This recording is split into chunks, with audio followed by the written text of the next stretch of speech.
I Life love and the death, title. life and death in the pop rock. Okay, all right, we're live, everybody. Forget that babbling just now. I want to welcome everybody to the show, and first thing I want to do is introduce my co-hosts. I've got to my next to me, next to me up above is Dan McNew, just the facts man. And I know you're gearing up for some pretty big stuff, with these eclipses and things like that. I'm constantly reading stories about what you've got going on Oh there, Dan. yeah. You want to anything you want to say about that right now?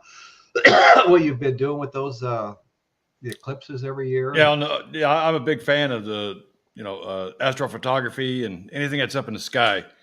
And I saw the total solar eclipse in 2017, and it was amazing. Okay, Hmm. It's something you can't describe. I mean, you have to experience it. And of course, now we have another one coming up next year, April 8th of 24, nice. and everybody's starting to gather on these different groups. And I've got a group now that we discuss where people are going to go to see this. Where are the RV parks? What's the best city? What's the Right. best weather in what cities? And everybody's in the planning stage now, and I can guarantee you, there's going to be a run for that center line in April on April 8th. I'm sure there is. So anyway, so Wow. that's just the facts, Dan, just the facts, man. And I highly encourage everybody to go and subscribe to Just the Facts. Yes. Dan's a great guy.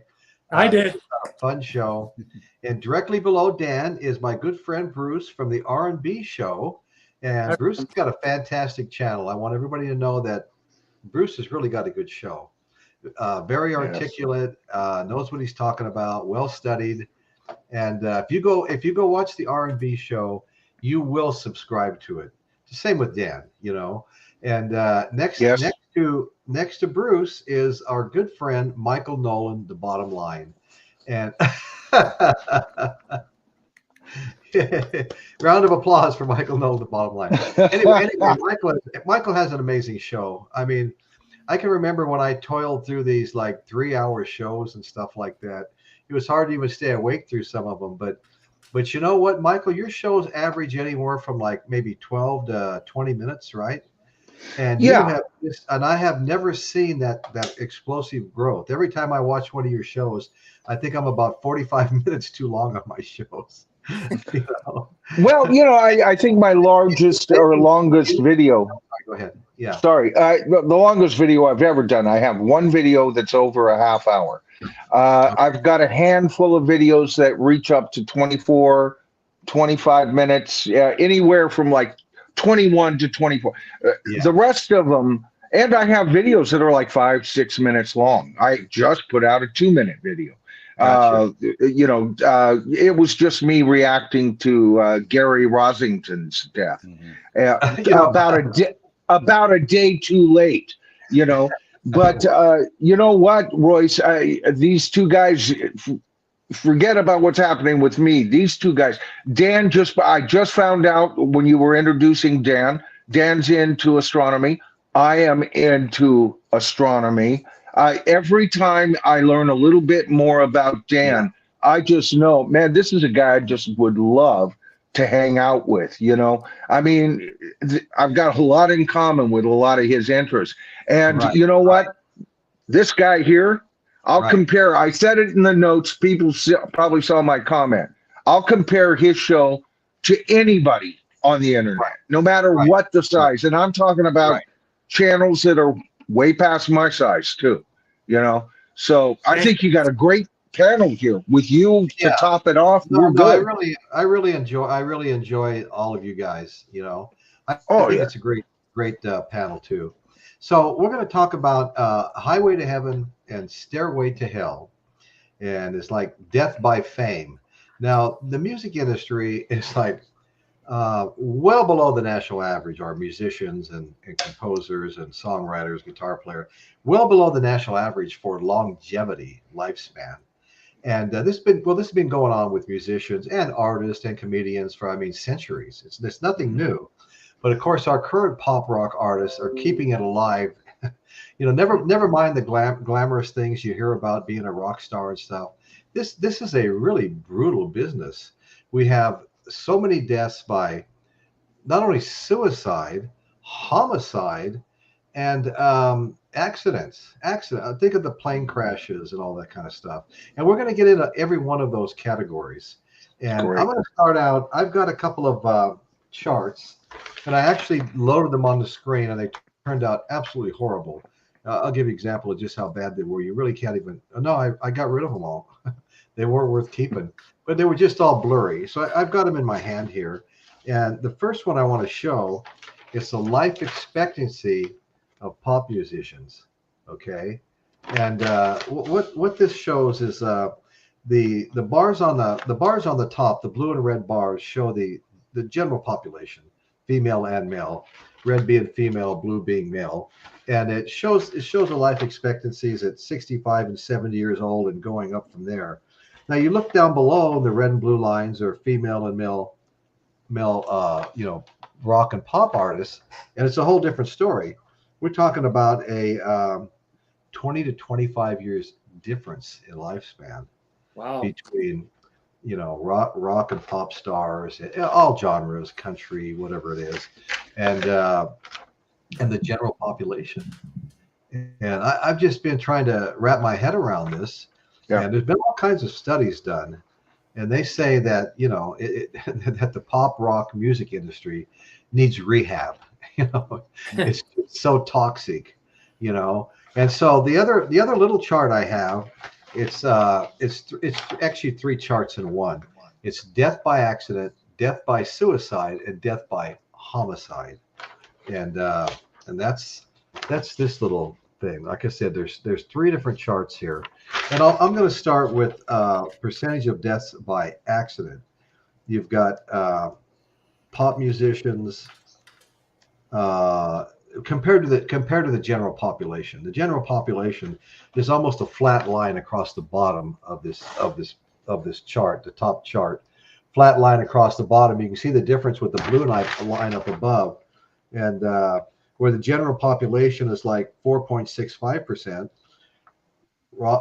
pop musicians are 25.9%, and that's deaths by accident.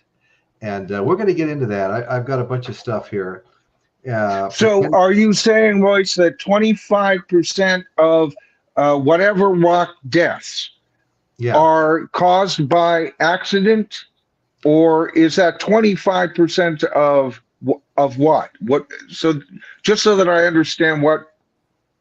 Well, just 25% of their deaths are by accident.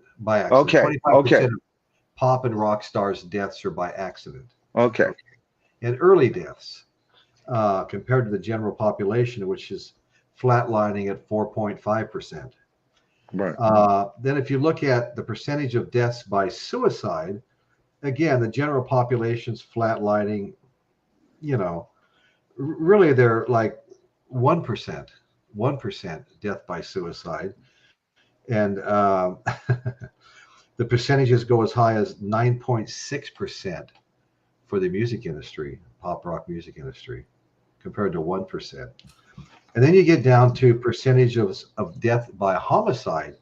And that's a similar thing. I mean, if you look, I'd like to see the difference between these statistics now and before rap. Okay. Yeah. I was going to get to that. Oh, good. Yeah. Good. No. Because I think it's skyrocketed since that has been kind of part of the pop. Yeah.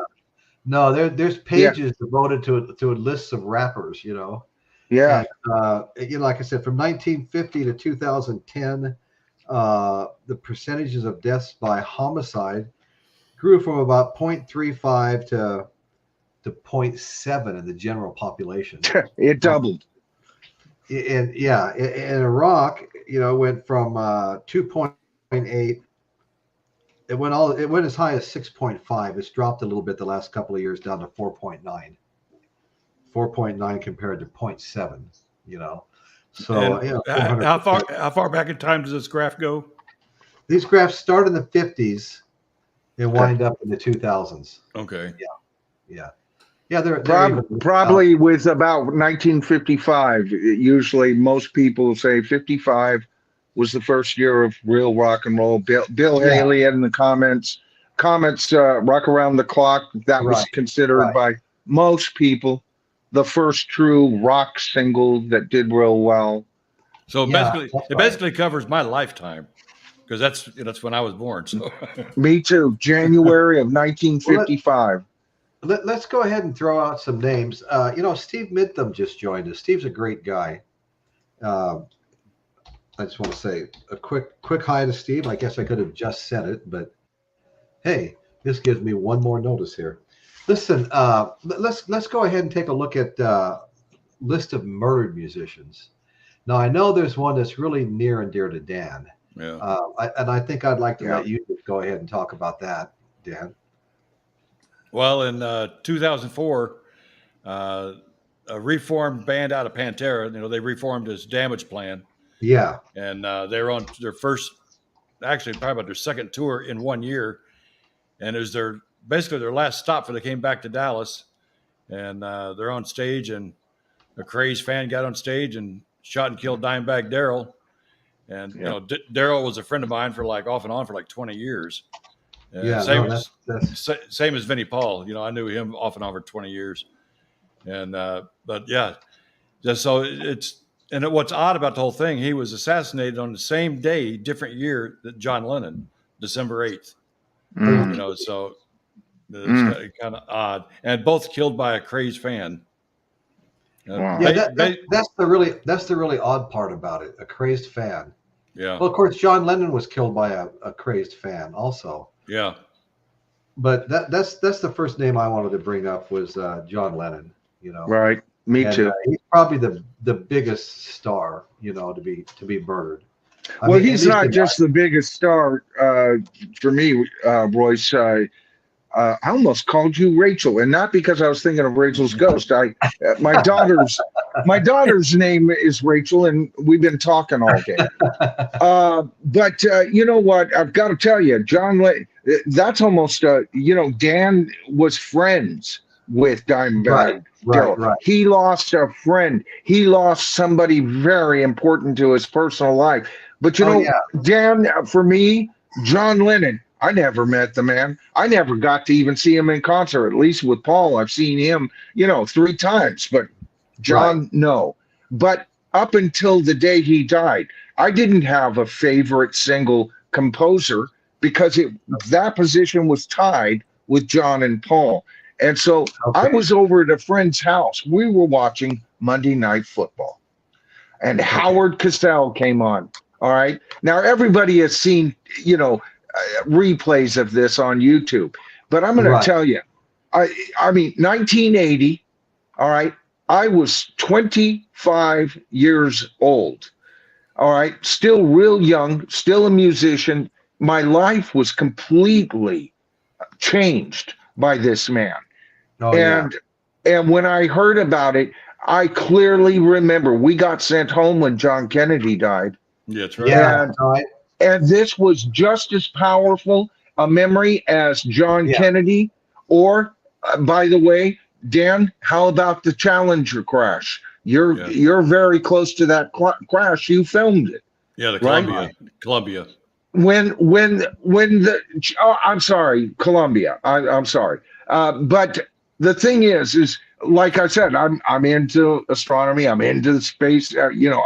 I'm a Trekkie. I love all of that stuff. I've got so much interest.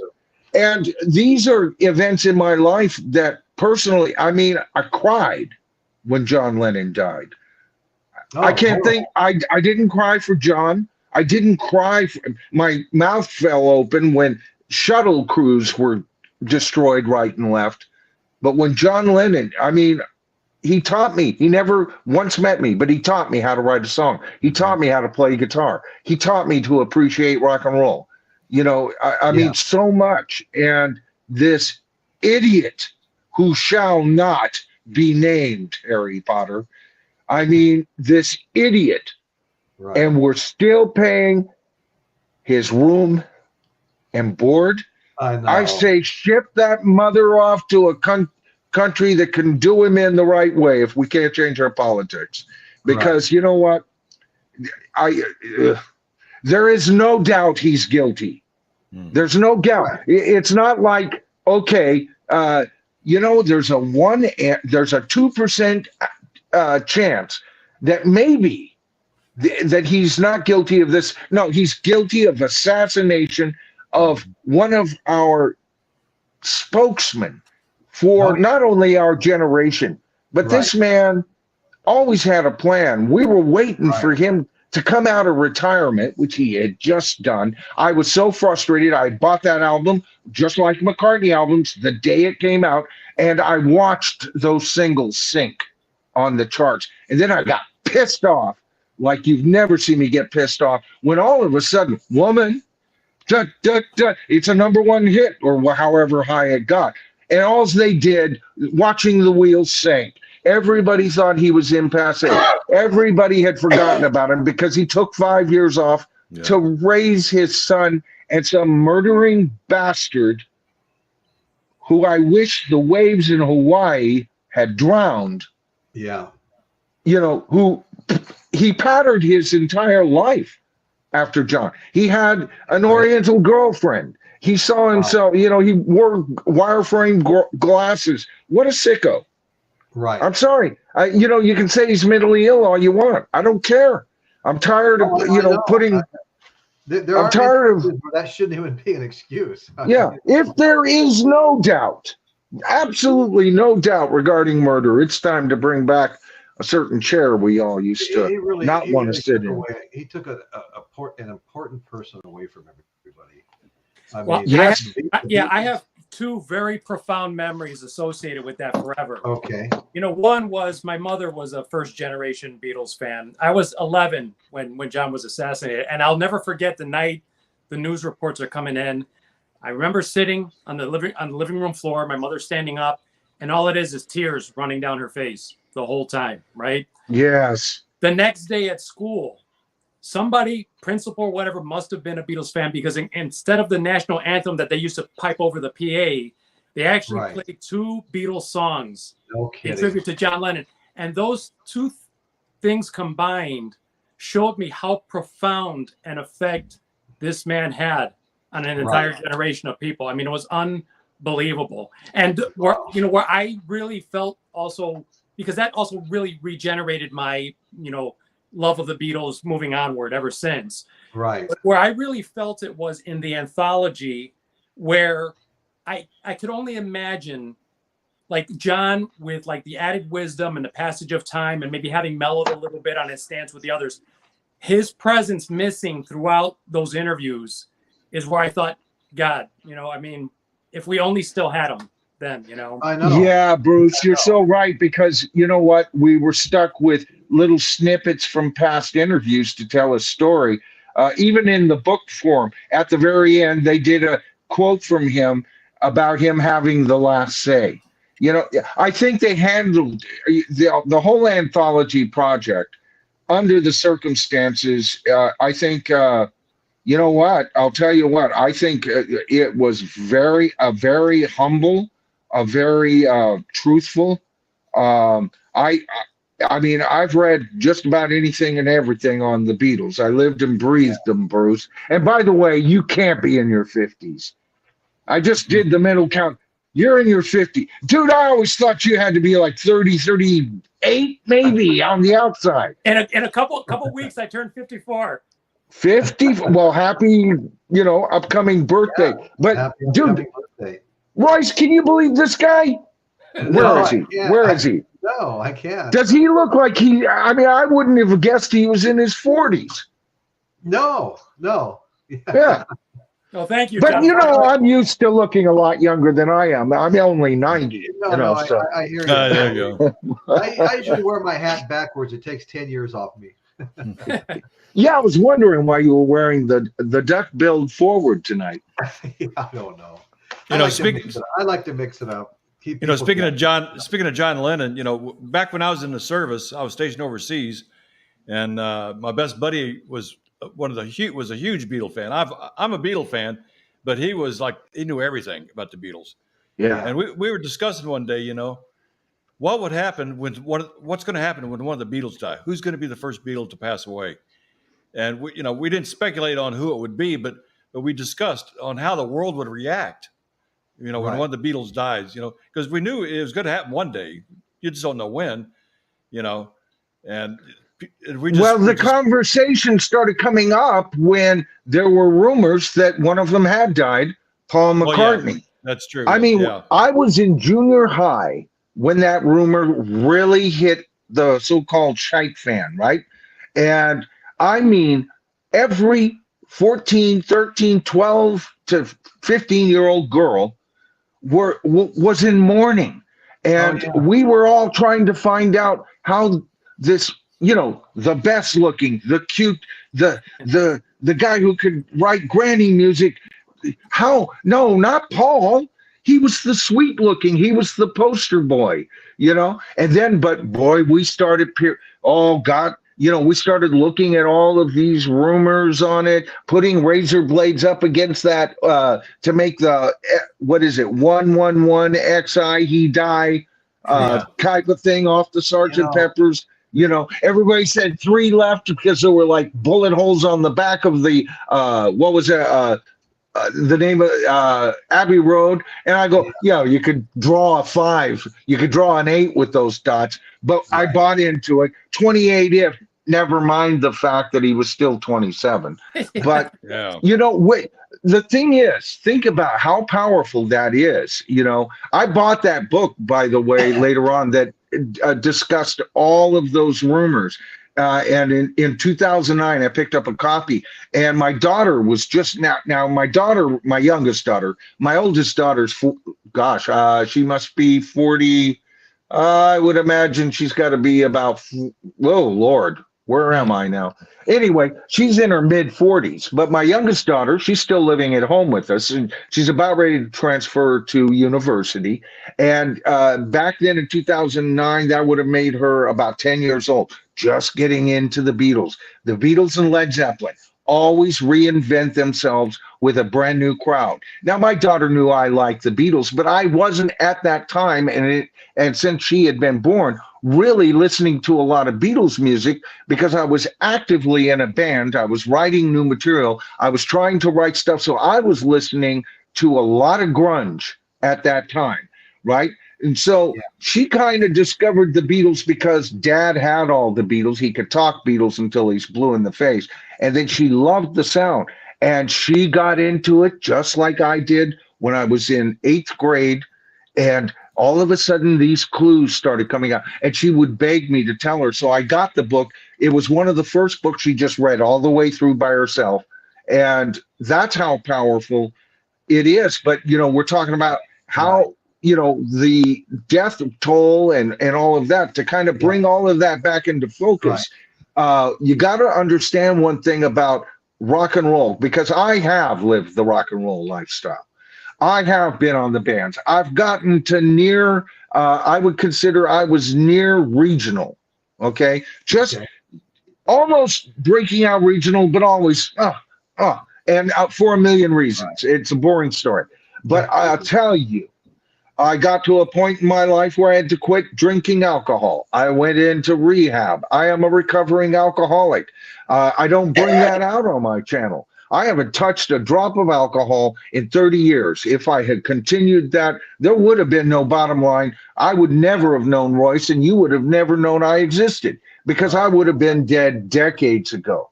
And the drugs that come in, and the willingness that it takes to sell your soul to get to the next level, where other people are saving up for their favorite car, and then the car leads to a pretty girlfriend. The pretty girlfriend leads to a great job and a college career because you want to maintain that, and you start leading a more successful life. Us musicians, we're still 15 years old in our heads. If I was in a band today, I'd still be thinking, what are we going to put on the liner notes, man? And so is it a dangerous lifestyle is actually the question. And yes, real dangerous lifestyles. How about police officers? Those are pretty dangerous. But if they keep their heads about it, they're for the most part peace officers, and the smart ones don't ever have to draw a gun. They're just smart and whatever. Yeah. But it's dangerous. But soldiers going in, at key times, man, they're death. But rock and roll's the same thing. You're joining a freaking army. You go in and you get conditioned. You condition yourself to take whatever drug that would kill a normal man. Drink enough alcohol that would kill a normal man. Stay up X amount of times on cross stops that would kill a normal man. Right. You strain your brain and put so much focus, if you're a writer within that genre, that to do that is an early grave alone, Michael, you just made the whole case for the show tonight. Another thing too is it's like belonging to a circus. Sorry, Dan, let me just finish this last part and I'll shut up. It's like I also used to sell high wire tickets, and I knew those circus people. I worked as part-time carny in the summer, setting up all the fair rides at the Sonoma County Fairgrounds. Okay. And trust me, there's a dangerous lifestyle. Carnies and circus folks and rock and roll. And America doesn't go. I didn't mean that, guys. I was counting fingers. This one kept out. But see, America used to go to circuses. Right. And that was the entertainment. And then they started going to rock shows. Well, the new circus performances, the new people dancing dangerously on the high wire. Right. Ask Sandy Denny if it's not dangerous being up on stage. And of course, Dan's friend, Dimebag Darrell, to ask him if it's dangerous just to walk up on stage and share some freaking music. Somehow, it's a horrible, horrible lifestyle to make 80. And Sir Paul McCartney so far has done it and still can outdraw any living act on the planet now, including the latest. He can outdraw, what's her name? Taylor Swift. Swift. I wish Taylor goes swiftly away. Oh, Tay-Tay. Oh, Lord. But any of them. Who's the chick that sits on the glass horse and wears a blonde wig doing her Godiva imitation? It's about the 9th time we've seen it on her latest album. I can't think of her name right. Gaga? Yeah. Beyonce? Yeah. Oh, but Gaga's just as bad, Dan. Oh, okay. I mean, I'm not saying these people aren't talented, but it's not quite art anymore. It's almost, it's almost, to me, like it took a Frank Sinatra to turn all of those, the crooners into art. It was Sinatra that turned it into art, not that Bing Crosby and, everybody that you could think of. Then the Rat Pack, out of the Rat Pack, all of the famous Tony Bennett, all of them. They all had in their own way the same kind of voice that Frank Sinatra was delivering, except for he had the genius to bury the notes. He's the first singer to, I did it, it was me. That deep dive, right? I call it dive bomber vocals, and hit that. But he would mess with it even before the Beatles did Rubber Soul, which we've talked about that being the first rock album in history. Anything released by any rock band, including the Beatles before that, never really truly released an album. And I'll defend that unto my death, Your Honor. But here's the deal.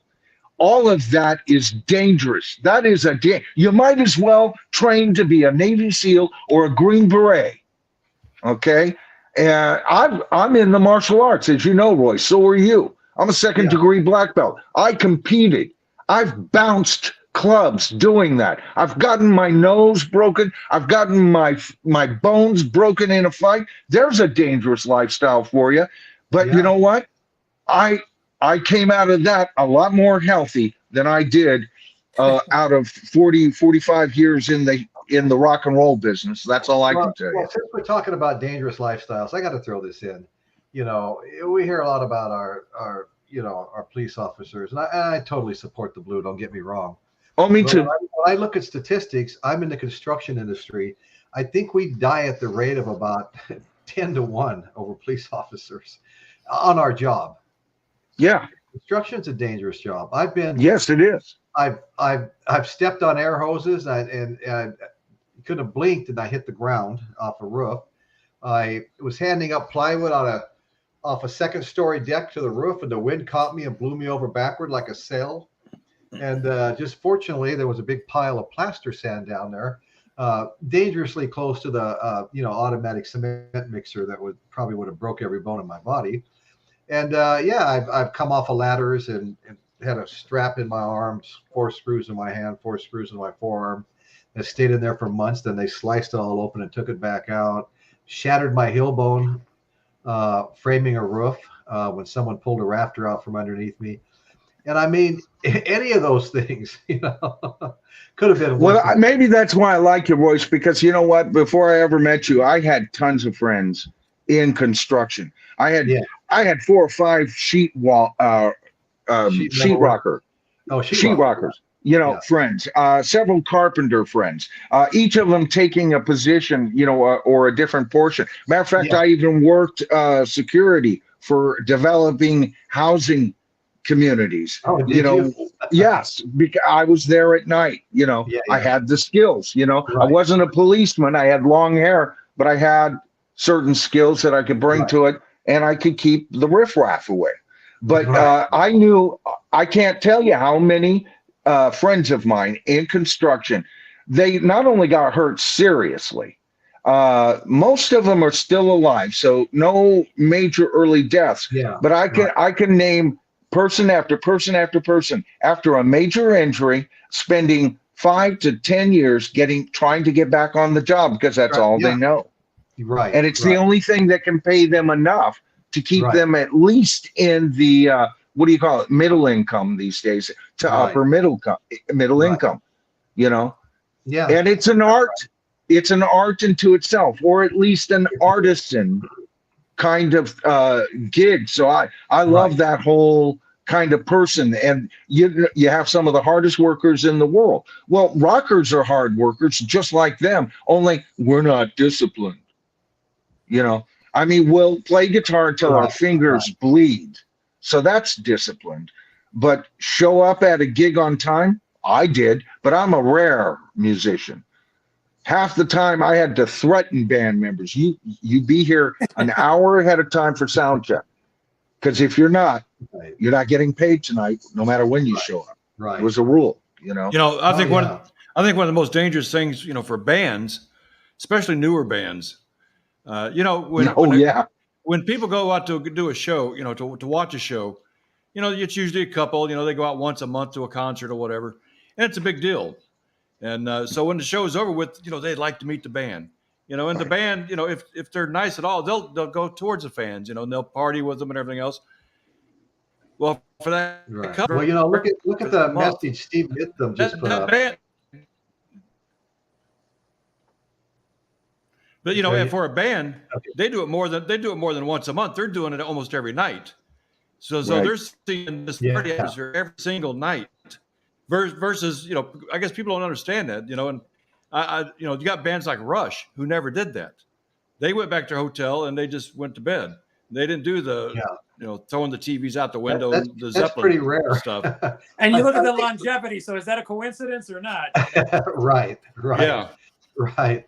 Well, but even without the, destruction of hotel rooms, because I was never into destroying I worked too hard for my equipment. I certainly wasn't going to mess up other people's cars or their rooms, their business, but I was also a different kind of musician. A lot of the people I'd hire, I always would have 3 or 4 extra amps. And I'm playing bass, but I've got 3 or 4 guitar amps. I've got a PA system because I don't want to be at the mercy of the club or these other guys in the band. Right. You own the PA system, it's your band. Plus, I would start it, and I made it clear it was my band. I'll make the decisions. But once that was done, it's like I did the managing. I did getting us gigs. I did, for the most part, all of that. But this last band, I've talked about Quinn Hedges. Quinn Hedges right now, his latest album, mastered by Bob Ludwig. He plays the Sacramento entire Valley area. He's played arenas. He is regional. He's beyond regional. And one of the best guitarists in the world. I got this call while I was in. The band I was in was called No Man's Land. Michael Noland, No Man's Land. No land. All right. Take that, Eddie. Anyway. That's like in a God of the Vita in the Garden of Eden was actually the right. Yeah. Right. You know, well, they just adopted it, you know. Yeah, I got the idea, not like from Plastic Ono Band or anything like that. There was a friend growing up. His name was, what was his first name? Donovan Stark, I think. And he had a band. And first of all, he was a year or two younger than me, and he was twice as good on guitar. I hated him for that. But, and then he named his band Stark Raving Mad, which I thought was the best damn band name in the world. Oh, yeah. And, you know, but I learned from this kid really fast. So when I did that, well, when I was in No Man's Land, which was the last band I was in, after that, I did a short stint in Area 51, which was a duo. But with No Man's Land, I had just finally got, I had purposely brought in another writer. I'll control the band, but the music is, if we get another writer, we'll do half your stuff, half mine. Well, this kid calls me. He's in college at the time. I don't know if he had hit 20 years old yet. He was working on his 4-year degree, and he says, yeah, I'm calling because, you know, you had an ad, and I want to be in your band. And I said, oh, we just hired a guy. I'm so sorry. He goes, firing. You made the wrong choice. I go, what? No, I can't do that. I told him, he goes, dude, I'll play on the phone. And I go, oh, he's going to start playing tapes and try. What is this? So I go, all right. And so I said, play some blues. All right, slip it down into E. All right, play a minor pentatonic scale. Show me show me some modal playing. You know, and everything I asked him to do, he did it, and he goes, you want me to play that again? Or I can go up, and he'd be talking as he would be playing, or I could go down while I'm coming off and so this was Quinn, this probably 19-year-old kid. I'm at the time 45. All right, I'm 45, and I'm going. I had already, the writer I had just brought in, Steve Serra, who he was this funkadelic, he called himself the super freaking Puerto Rican. Best songwriter. I discovered him in a bookstore performance, and I told him, oh man, I write rock and ballads. If we can get your funk in, I think the two of us. So we got it, and we were getting people together. In comes Quinn, just because of his guitar skills. And then he had 3 or 4 or 5 songs, and he goes, well, I'm not very good at writing. And if any of you guys have listened or gone over there and watched this stuff, he's an excellent writer. And I would beg him. All I could do was get 4 of his songs into the band, because what I wanted was, oh, now we're getting like Fleetwood Mac without the girls. Now we've got 3 main writers, you know? And so this is what this whole mentality, Royce, is surviving boot camp to make a band even launchable. Do you understand what I'm saying? Mm-hmm. Oh, and do, yeah. So many musicians, though, they don't look at it as a business. It's still us guys in the barn, you know. I'm interested to see, you know, Lou Mars, who used to co-host. He really got involved in his band and everything. And I think they're getting really close to taking off and wanting to, you know, tour. And it's going to be interesting to see what his sound is, you know. Yeah, Lou is one of those guys. I was just like him until I finally got fed up. He's a bit younger than me, too. So I stayed on the circuit probably well up to his age easily. But, you know, talk about Lou. Lou is always looking to understand the angle, to understand the business and survive with it in the moment. And you know, him and we often wouldn't agree, if you remember. But I love Lou. I love Lou, and you know what? His was just a different point of view, you know. Well, Lou and I had a long running disagreement on not publicly, but it was on a you know, messenger type thread, and he wanted me to pretty much just change the show and start promoting, you know, Harry Styles, Taylor Swift, all these people that are selling out these huge stadiums night after night, things that aren't done very often. And I was like, Lou, I think you need a what did I say, Dan? You were in the thread. I said I think you need a Taylor Swift tribute band. Yeah, that's what you. Oh yeah. That's interesting because you never told me why he all of a sudden wasn't on. You kind of gave an explanation that he was busy, of course, but no. I always thought there was something as to why he wasn't here. He told me well in advance that he was going to do that for you know, to come on the podcast a little bit longer, but he's got a lot of stuff going on. His book was going to get released. His book has been released. Yeah, I saw that. Yeah, his book's been released, and he's really gotten into the band, you know, and they're trying to prepare to leave, you know, and it's just. Is he still hooked up with Dana? Dana, yeah. I would assume so. Yeah. Yeah, I think they've got a gig coming up the next month or so. Yeah, but because I saw one of where they did one of his songs, and of course we all heard her stuff. I think if they can keep their egos from insurging onto each other, and really just go balance, I think they could do something. Now, will they become? You know, both of them, they're not going to hit the youth market, but they could make still some serious change. They've got the writing ability, you know. Yeah, for some reason he was big on the youth market. He made a comment to me early in our thread that he needs to connect with 50,000 or what was it, 50,000 young people in the next 6 months, 60 days or something like that. It's like, what are you talking about? You're not a young person. You know? Yeah. I mean, I was querying my grandson shortly after all that happened. What are you listening to? You know, and he loves music. My grandson does. He's 17 years old. And we started talking. I started asking him about different young bands I was finding out about. He goes, Papa, just stick to what you already know. Mm-hmm. In other words, that's how I kind of look at it. In other words, you know, 17, 18, 19, 25-year-olds, they really don't want to hear from 65-year-olds or whatever. You know what I mean? Right. They have their own peer group. Yeah. Yeah, exactly. Their own peer group, you know. The way I look at it too, you know, I got the style of music that I listen to. I enjoy what I listen to. Not everybody's going to have the same taste, and I'm not out there trying to convince everybody that you need to listen to what I'm listening to.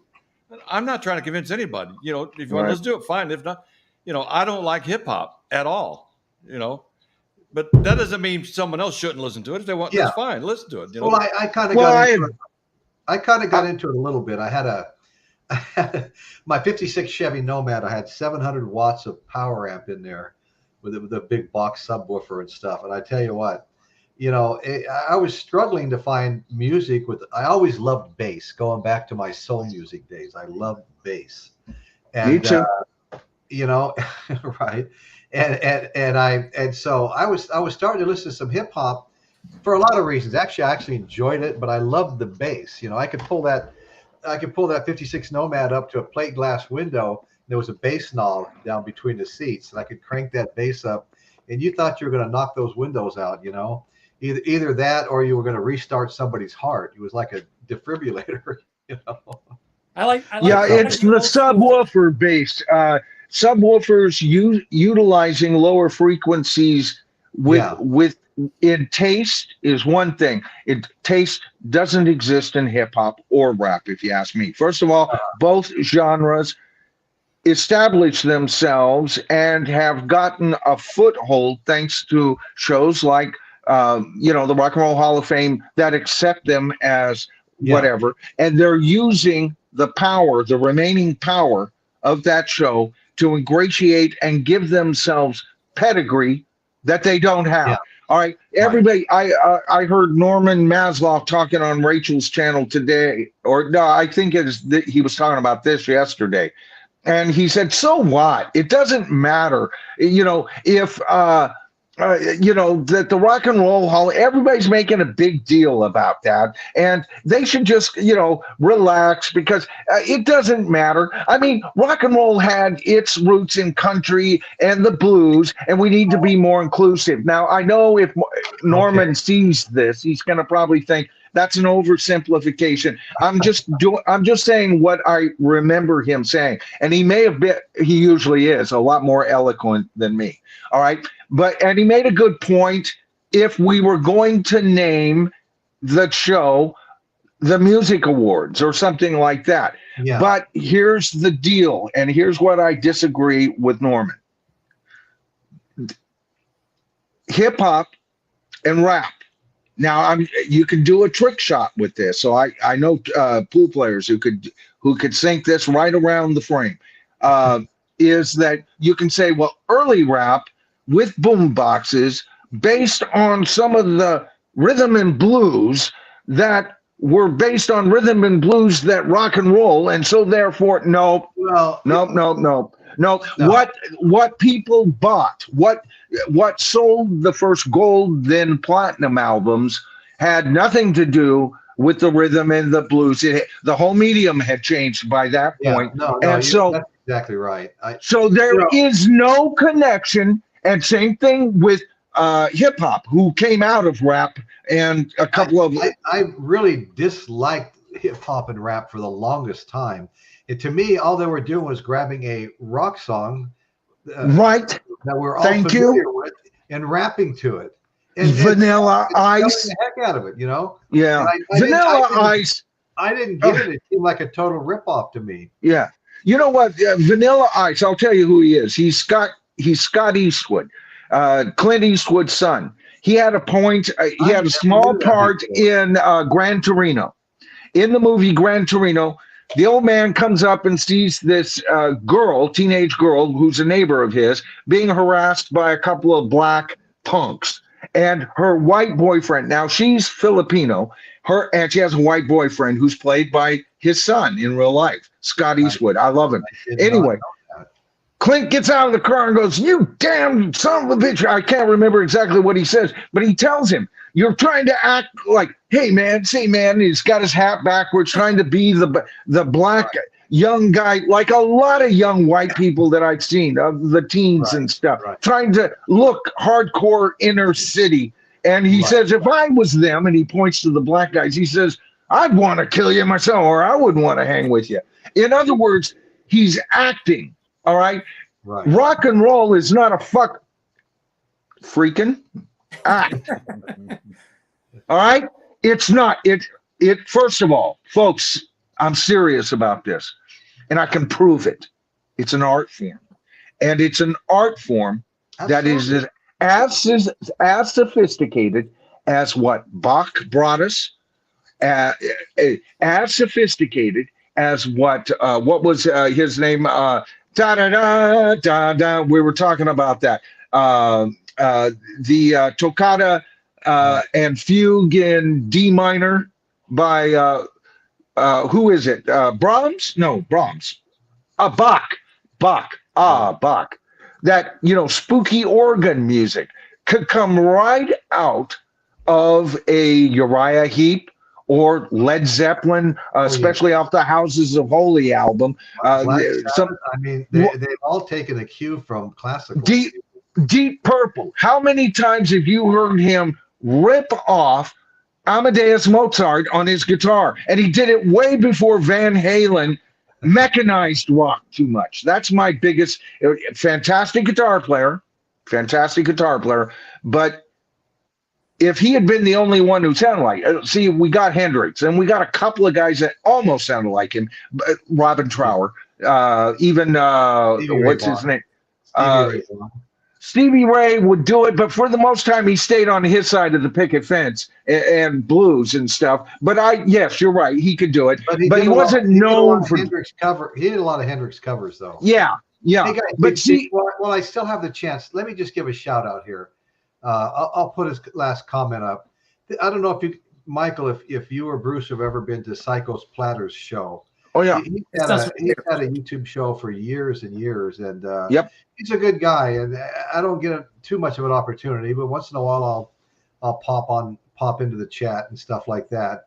I think our hours maybe conflict a little bit, but Psycho's a great guy. And oh, I'm subscribed to his channel. Yeah. Yeah. He is. Yeah. Yeah, he's a good guy, and he's been working at it for a long time. And yeah, he's entertaining. So anyway, I'm just giving. But you a he's shout right. out, I agree. I agree with his percentage there too. There is still good music. There are still good bands. I've covered 4 or 5 recently on my channel. And guess what? Those videos did paltry compared to when I talk about Pink Floyd or Black Sabbath or whatever. Now, the problem is that the real good music, and yes, there's a couple of hip hop songs that don't kill me. I still haven't heard anything rap that. Hey, Michael, you've heard me talk about this. Let me grab this real quick. Yeah. But anyway, I was going to just say, you know what I'm saying? There is, I'd say 10% about covers it, and it's great. It's really great. But see, the level of expectation has dropped, folks. My wife and I, 1972, Long Beach Arena, Exile on Main Street concert by the Rolling Stones. And you have no idea how long I've been searching for a good original pressing. Well, I found it yesterday. Wow. Awesome. Found it yesterday. It's a first American pressing, actually. You know, of course, this is a double album set. It's a gatefold. Interesting gatefold where you open it up and then pull from the inside out the 2 albums. They have the nice heavy sleeves, which really need to be replaced with the better plastic sleeves. But anyway, I have those too. So anyway, it's God damn that ring light. Exile on Main Street. And I've been looking for this for years. A good copy, a good, you know, what's original American, so not quite original British, but original American 1972 pressing. So I was real excited when I came across this. Yeah. And talk about the band really playing the rock and roll lifestyle while recording that album too. That album probably cost all the Stones' lifetime. There's the original 12 postcards are in here that came with it. Awesome. And they're all in pristine condition. So everything's here.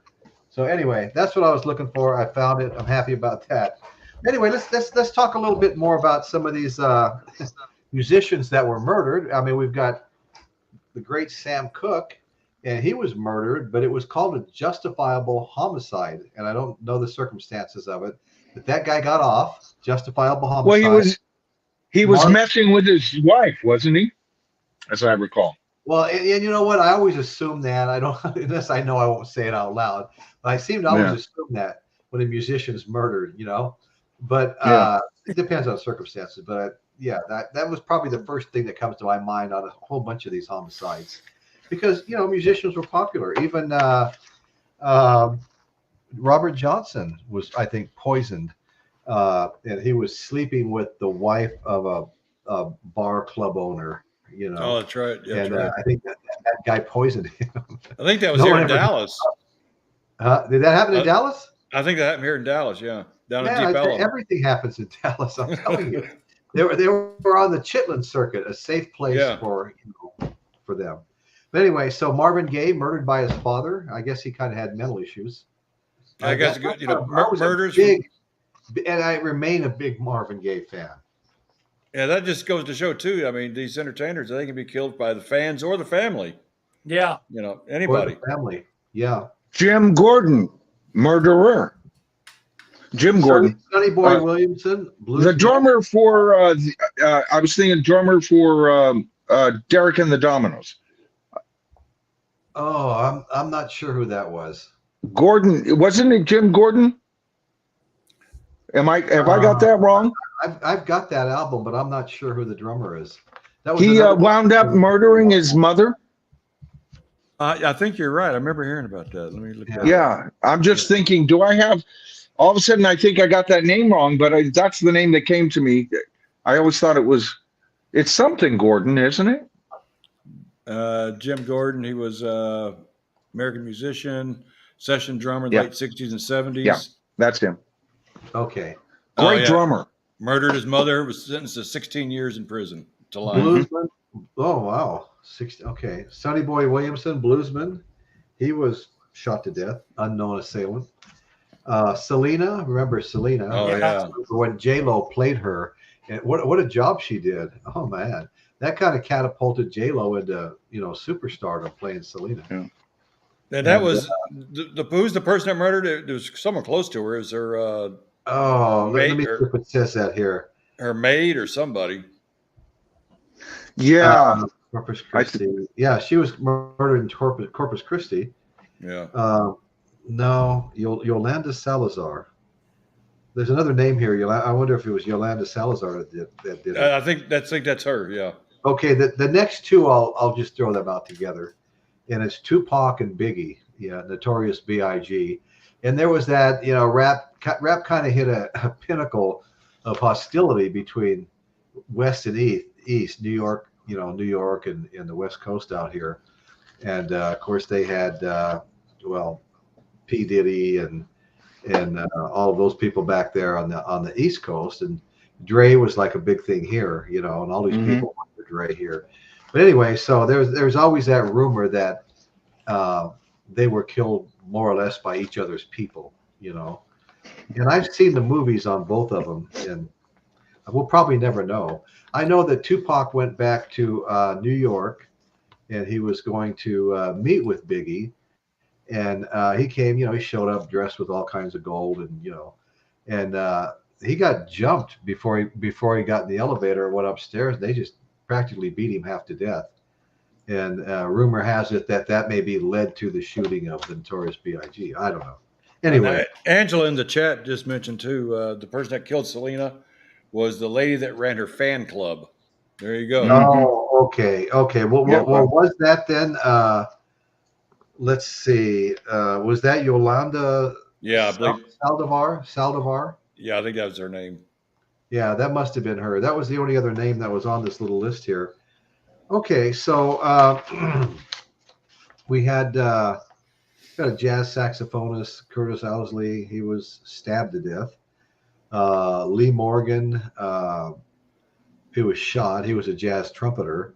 A lot of these people I don't really know. I don't know if anybody else knows them. So I wasn't going to get real heavily into these unless it was somebody kind of, halfway recognizable.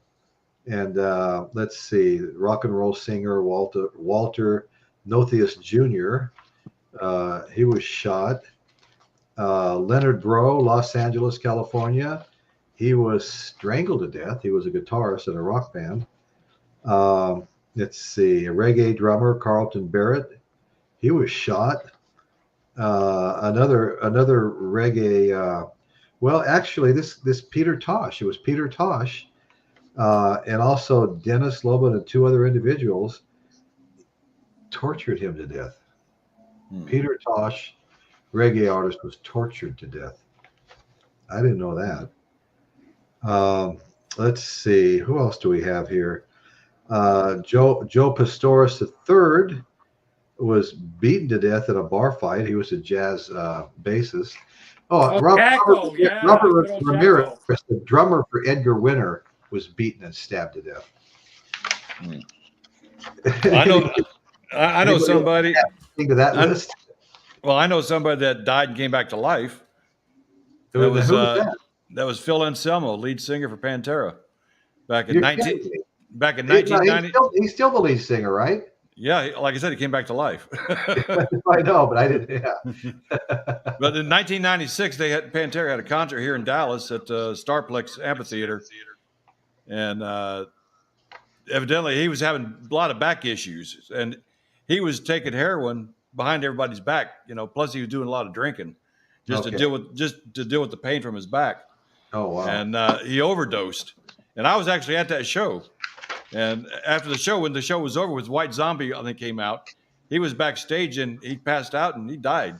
But they gave him CPR, and they said his heart stopped beating for 4 minutes, and they got it going again. Wow! And I tell you what, he stayed on drugs even after that for quite a while. It wasn't until he got his back surgery a few years back, like in the early 2000s, finally had his back surgery, got rid of the pain, and got off the drugs. Now I saw Phil over here in Fort Worth, probably about 10 years ago, and they had these VIPs that came in, and they were telling all the VIPs, "Look, Phil will be out here in a minute." He goes, "But we're going to be watching everybody. If we see anybody slip him any type of drug, any joint or anything, first of all, we're going to jump on you and beat the shit out of you. Then we're calling the cops." So I knew, and Phil changed after that. He was like a different person. But I haven't been around him for several years now, so I'm not sure if he's drinking again or not. But wow, he's out touring, with the Pantera tribute. Well, after that, I have like a page and a half of rappers. And to be honest with you, I'm not gonna read any of them because I've never heard of.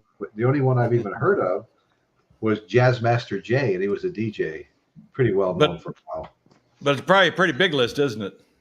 Yeah, it's a big list. You know what? I also just wanted to mention too. Part of your last list too. Before we move on, Jaco Pastorius. I mean, such an influential bass player. Yes. Rob Trujillo from Metallica actually did an excellent documentary on him. So if anyone has not had a chance to see it, I highly recommend it. He struggled a lot with mental health issues, but was a real in that kind of jazz fusion rock pioneer with. Yeah, I'm glad you brought that up, Bruce. Yeah, and he's really, when you think of like the fretless bass style as it got more popularized and kind of co-opted in rock, he's like the main influence I see for that. I see. Okay. I mean, Sting was hugely influenced by him and brought some of that into the Police as well. So just want to give him a shout out. Okay.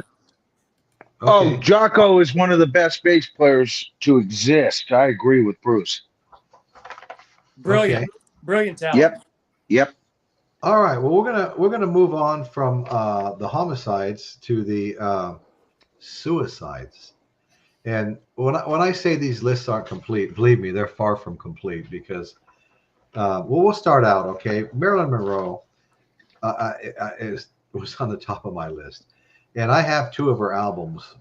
One is called Incomparable, and it's a 2-album set. And the other one actually has a nude picture of her on. It's a picture disc. One side, she's just dressed, pretty with her blonde hair and lipstick and stuff. The other side was out of the Playboy spread where she's nude, And I got in trouble for showing that once, even though I did some little cutouts and put them over her, over her breasts. They weren't that big of cutouts. And all of a sudden that got taken down, So I'm extra careful these days. So anyway, Marilyn Monroe was a singer. Back in the day, you had to sing, act, and dance to make it in Hollywood. You had to do all three. That was just mandatory. You couldn't just come in and act. If you didn't sing and dance, you were in trouble. So after that, suicide list is Kurt Cobain. And I'm a big Nirvana fan. I listen to Nirvana quite a bit. This was massive. This one was a massive one for amongst my generation. That was like the equivalent of a John Lennon. I know, it was almost like the end of the genre, It really was. It spelled the end of that. And again, I'll never forget, where I was at the time hearing over the radio in my first apartment. I was living on my own. And, it's one of those that you just, like with Lennon, you don't believe it. You hear it, you don't believe it. And, even leading into it, there had been, he was on a rocky path. There was already rumors of a suicide attempt in Rome. And so there was some bad kind of mojo. Things were going in the wrong direction. And that was supposed to be a double suicide, him and his wife. Right. Just, she must have said, honey, you go first. I'll be right behind you. Was that how it turned out? I hadn't heard that part of it. I thought he was in the home by himself and it was a shotgun, self-inflicted. But it was a pack. It was supposed to have been a double suicide. Wow. But for whatever reason, she didn't go through with it. I'm gonna read that story again. I've always heard it was a double suicide. Was supposed to be a double suicide. But maybe that didn't go off and he did this independently on another day or something. I don't know. Yeah, and he escaped a rehab facility that he was in, jumped out of that early, went home, was alone, and made the, obviously the successful suicide attempt that we know. But sad, incredibly sad. Yeah, it really was, because talk about, he was cut down before he had a chance. There were rumors he was running out of ideas, and he was scared to death that was part of what he was facing, is his own lack of being able to drive new material. I think that was part of it as well. But you know what? I think, it was nothing more than writer's block. I think he would have continued to define that sound. And you know what? Nirvana was the one band, they let it all. They were the Beatles of the, of the so-called, Seattle crowd, the grunge crowd. And no, I agree. I thought Kurt was almost like a modern day, Bob Dylan. He was just a great storyteller. I think he was a modern day John Lennon, Paul McCartney kind of combo kind of guy. He loved the Beatles. Okay, he was like a major Beatles fan of like Beatlesque hooks, but also with punk energy. That was like the perfect blend that he had going on. But also, he was someone that I think he was a bit tormented by the success, guilty about it, and was going to really, I think, had a much broader vision for the band or for himself musically. He wanted to do stuff outside that. You could see that with him introducing acoustic stuff into their sets, getting a little resistance on that early. Yeah. Saw the I love the Nirvana and New York MTV Unplugged. Yeah, that's one of my favorite albums. Two albums. Right. But anyway, I love that album. It's so good. But you guys, let's see. But they were redefining Nirvana music up until the day he took his own life. Do you see what I'm saying? They were still growing. Right. Other grunge bands had already done their growth, and they were adding to it, like the Stones added to what the Beatles offered with the British invasion, right? It was a slightly different, and they developed their own way, especially after the Beatles split up. Alice in Chains. Actually, Alice in Chains, I believe, didn't they put out Jar of Flies before In Utero? And because I think they did the best hard edge to acoustic transformation out of all the grunge acts. I think they really own that little sphere. But see, Nirvana had that, but the Nirvana sounded a bit like all of those grunge bands. And there was a reason for that. Just like the Beatles sound, I can name 4 or 5 tracks that sound just as heavy as anything Led Zeppelin ever did. What a great group of talent. I mean, look at the drummer, Who would have thought? Matter of fact, he's the one guy everybody thought was out of a job, right? The bass player was great. I mean, that was a great band, very talented. Whatever happened to the bass player? So let's. He's kind of semi-retired now. He comes in and out for special projects. He still hangs with the Foo Fighters and what's his name quite a bit, but they're no. He had the most level head out of the band. And the drummer, what is his name? I can't think of his name right now. The drummer. Chris Novoselic of the bass player. David Grohl. David Grohl. Oh, yeah. Right. I mean, why couldn't I think of that? He's probably the biggest name in rock and roll right now, if you ask me. Yes, that's right. Dave Grohl, they're still putting out fresh music. They're still touring. They're writing albums so they can tour.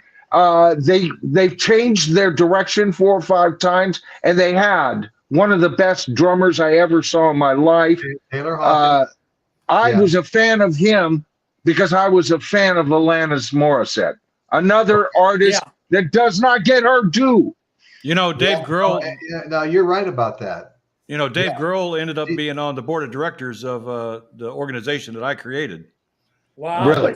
Awesome. Now, if he still is or not, because, I turned it over to Rita Haney, which is Dimebag's girlfriend, and I dropped off the board of directors for many reasons.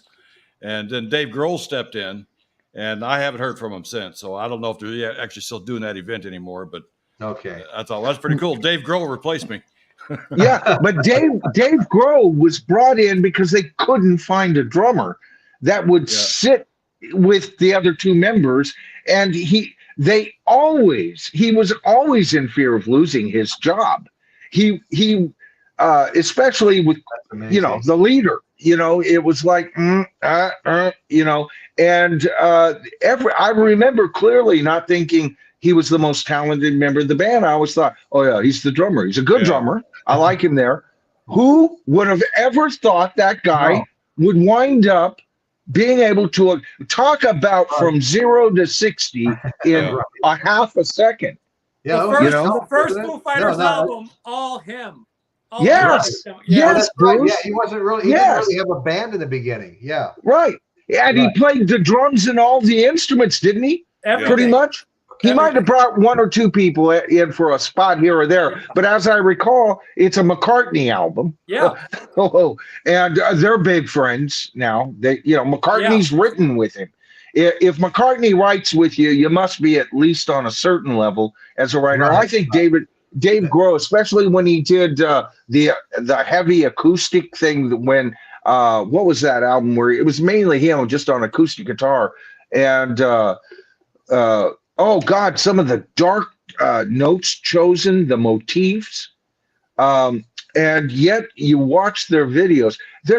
I think they're the only band that knows how to make a video anymore. What's that? That's an amazing story, Dave Grohl's. Yeah. And that's as good as anything out there, really. Yeah, and Taylor Hawkins was, even though he wasn't writing those songs, he was putting a lot of input while in the studio, and it was, you have to be a drummer first of all, and you have to be a songwriter to understand how important Taylor Hawkins was. He was like Ringo on steroids. And everybody goes, well, Ringo wasn't that great of a drummer. Bullshit. You don't know what you're talking about. Go back to class, and I'll see you after class, and we'll give you the test all over, because Ringo was early on the best drummer in rock, bar none. He was doing fills and stuff that people still can't. There are videos out there where people try to play his parts to classic Beatle cuts, and they have trouble doing it. And one of the reasons they do is it's his diminutive style, his natural talent, and the fact that he's a freaking left-hander playing a right-handed kit. It developed a whole style, and that almost sound that's all over rock. You can just give it to Ringo. So if you don't think Ringo's a great drummer, so when I say Taylor Hawkins is him on steroids, I'm talking about a songwriter's drummer, songwriter's drummer. Absolutely. And one thing I have to say this about the Foo Fighters. Dave Grohl is a musical genius. Yeah. Dave Grohl is considered the nicest guy in rock and roll. And I have to say, too, the Foo Fighters to this day, and I've seen a lot of shows. I was lucky enough to catch the Foo Fighters before, we lost Taylor Hawkins. And to this day, it was the loudest show I have ever been to. I couldn't believe it. It was like a wall of sound that almost bordered on being uncomfortable. You acclimated to it, but it was loud. Well, Bruce, I never have seen him. I want to ask you something, and don't give me the answer I'm looking for. But I would imagine, I'll make a comment and then I'll ask you if this is true. I would imagine when you went to see them that your eyes were every bit on Taylor Hawkins as it was David Grohl. Am I wrong with that? No, because he kind of reminded me of like when I would watch The Police, like Stuart Copeland would capture a lot of my attention because he was a very physical drummer, but not only that, a great harmony singer for that band too. So, amazing. He was a perfect kind of counterpoint, even visually, for Dave Grohl. Yeah.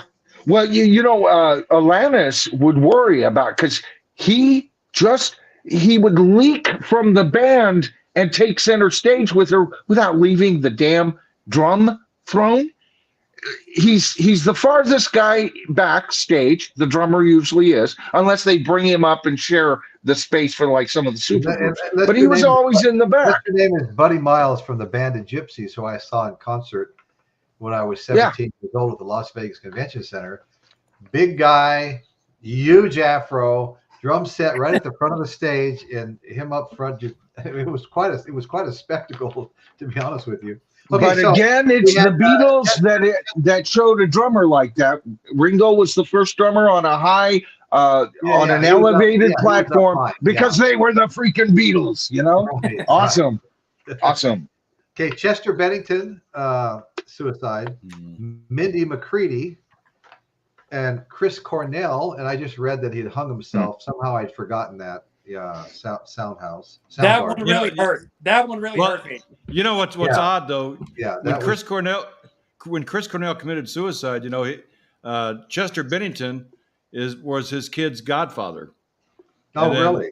Then later on, Chester Bennington committed suicide. You know, so those kids, I feel sorry for the kids. You know, it kind of runs in waves like that. I mean, I don't know what to say. Yeah, the Cornell one, I actually ended up writing an article about Cornell's passing. You know, because that was one I was I think I mentioned in the last live stream we did. I was a huge Soundgarden fan, a huge. Oh yeah, they were big. That was a good band. Yeah, Chris Cornell, the singer, as a songwriter, and you know the shocking thing about Cornell's death is that was really like, of all the grunge guys, he was like the last guy you would have seen doing this, because he had been through his substance abuse issues, but he was on a good creative role. At the time that this happened, he was doing great solo work. He was back together with Soundgarden, and they were touring regularly. He was on a good creative role. He seemed healthy, in a good marriage, you know, his second marriage.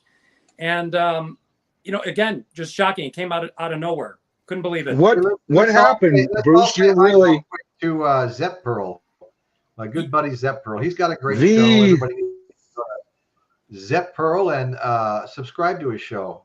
Very entertaining. V stands for Victor. Okay. He's got an awesome channel. Okay. Yeah, exactly. Okay, so how about Avicii? Any comments there? Or Wendy Williams? Chester Bennington? These are all suicides. The Chester Bennington, again, following the Chris Cornell one was shocking. Again, because that one seemed to come out of nowhere too. Yeah, I met Chester Bennington one time in Hollywood back in 2007. We were out there for, they were inducting Dimebag into the Rock Walk. And they had a big party at House of Blues down the street that night. And we had a big auction. We had these guitars that all these rock stars had designed. And actually, they were actually at my event a couple years before that. And so we had the big auction, and Chester Bennington was there, and I got to meet him and a bunch of other people. It was really cool night. What about the band of suicide, Badfinger? Oh, wow. Oh, yeah. That's right. Half the band killed themselves. Was that at different times? Or?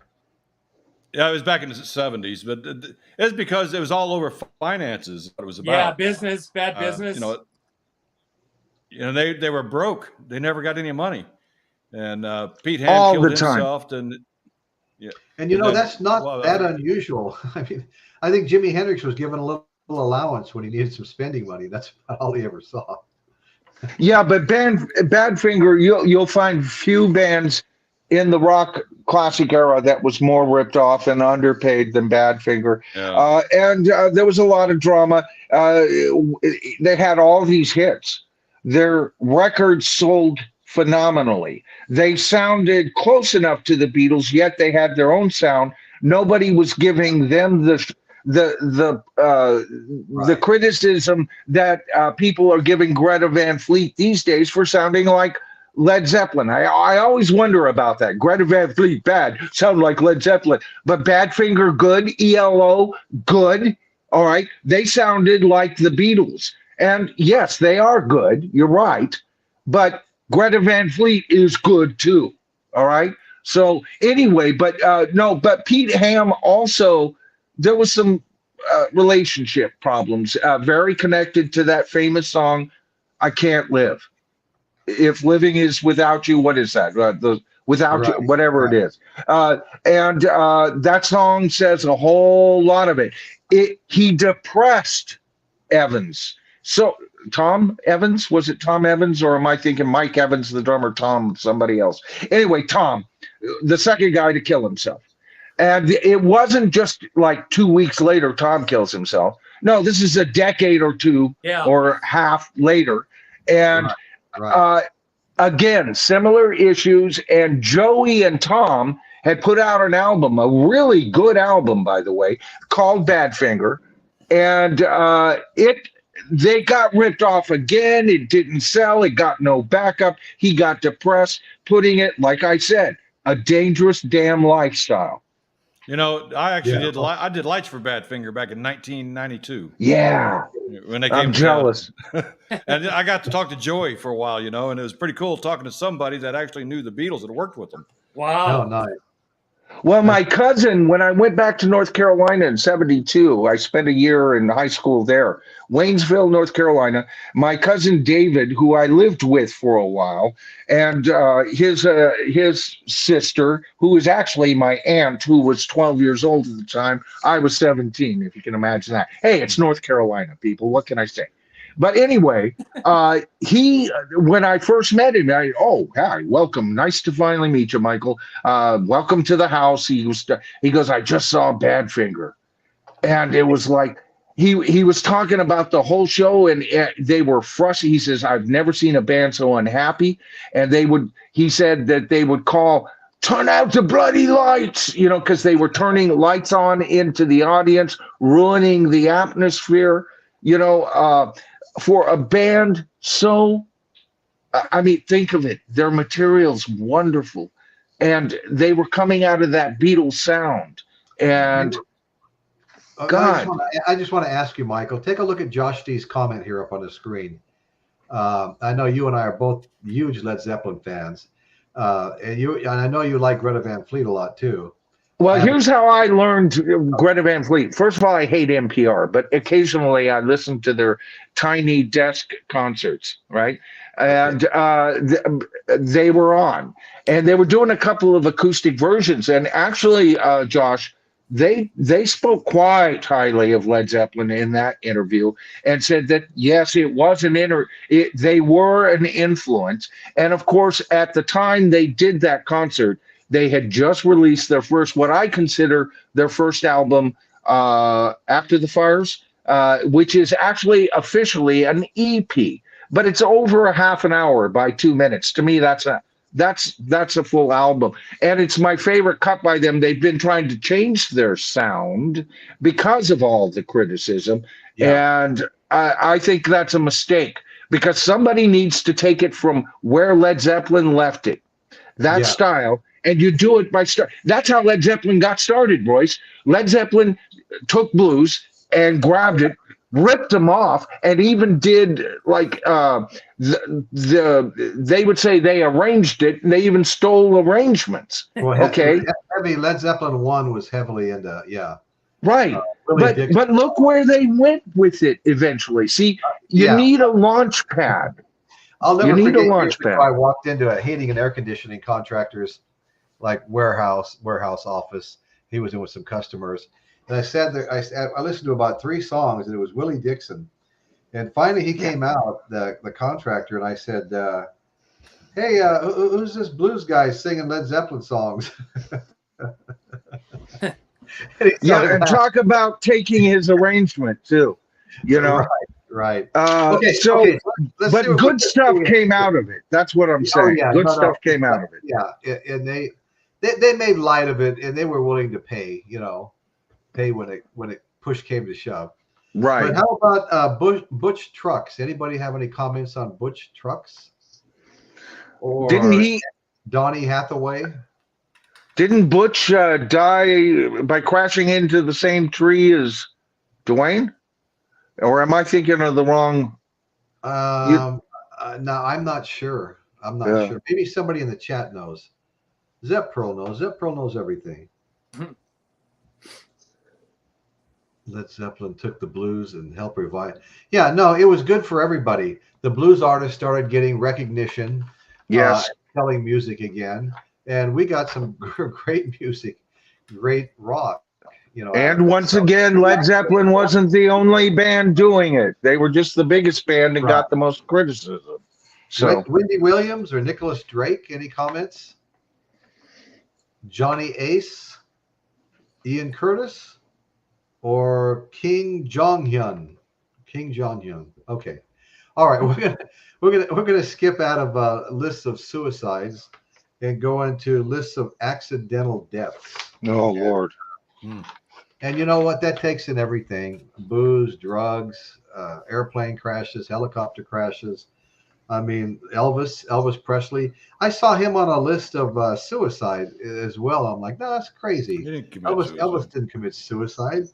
Elvis was an accidental death. You know, slow suicide, maybe. Yeah, yeah, yeah, exactly. And of course, Jimi Hendrix, one of my all-time favorites. I've always been a huge Hendrix fan. I actually had him above Led Zeppelin for years, but that's all changed now. You know, Jim Morrison of the Doors.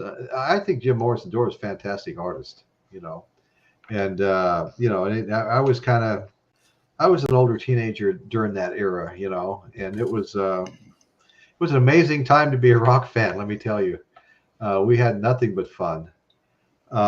Michael Jackson, once again, accidental death. And that was that propofol that he was, you know, being administered by that one doctor so he could sleep. I guess, you know, I remember that Coke commercial he was in when his hair got lit on fire. Yep. And he had some serious scalp burns that you know, gave him pain for the rest of his days. And he had a hard time sleeping and stuff like that. But he had a hard time. That was a shocking one that kind of came out of nowhere too. I mean, I remember when the news broke on that, and that was like, yeah, because of course, such a big name, and he was still fairly young, and he was coming back too. Yeah, he was coming back in a big way. Back too. Yeah, he was going to do that big residency at the O2 Arena. Yeah. Oh yeah. Okay, so Michael Jackson, Stevie Ray Vaughan, helicopter crash. Wow. Yeah. And, that was a big loss there. Huge. I don't know. I had 4 or 5 of his CDs. I probably still have 4 or 5 of them. You know? That's another one from Dallas. Yeah. Oh, okay. Yeah. And then of course Otis Redding. That was a plane crash, flying from one concert venue to another. And we did a show on that. And Dan, you provided the video where they were actually pulling the plane, the plane Otis Redding owned, out of the water. You know, and. Yeah, so that was really sad, and Otis did very well for himself. He got paid, you know, very, very well for the times and stuff, and bought a big. What about Leonard Skinner? Killed half the band in a plane crash. Well, yeah, Leonard Skinner. That I was coming up on it. Ronnie Van Zant and Steve and Cassie Gaines, all in the band. Yeah. Yep. And the last remaining member, of course, I think you just did a show on it, Michael. The last remaining member. Yep. Of. But he was the last remaining original member. Yeah. What's his name? The drummer who replaced their first drummer very early on. He's still around. He's still around. Yeah, Artemis. I have a hard time going to see a Leonard Skinner concert now. You know, with the replacement drummer being. Well, I wrote to Michael. This is by accident, but I was going to see them by accident actually this summer because I was going to see ZZ Top finally. Right. And they were going to do that double bill with the remnants of the, you know, of Skinner, and now you know he's gone. So it's a curious thing to see if they're going to still, try and carry it on. Right. When I went to go see him, it was almost by accident. I was aware of them. I knew that they were big because of the hits, and they opened up for the Who at the Cow Palace, which wound up being one of the top 50 rock concerts of all times as voted by PBS. I was there that night. Keith Moon tried to punch out Pete Townsend. Then he passed out on drums.